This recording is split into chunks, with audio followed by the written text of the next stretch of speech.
ఓం ఐం హ్రీం శ్రీం శ్రీమాత్రే నమః. ఇది అపారమైనటువంటి శక్తివంతమైన నామము.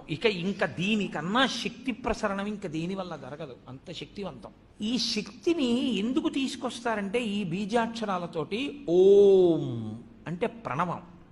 ప్రణవము మహత్వాన్ని చెప్తుంది. అసలు ఈ బ్రహ్మాండంలో నిర్గుణమైనటువంటి పరబ్రహ్మము నాదరూపంగా రావడం దగ్గర నుంచి ప్రణవం చెప్తుంది. అందుకని మహత్వశక్తికి అంతటికీ కూడా ఓంకారము ప్రతినిధి.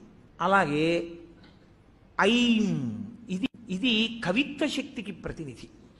అలాగే పటుత్వం కలగాలి అంటే హ్రీం.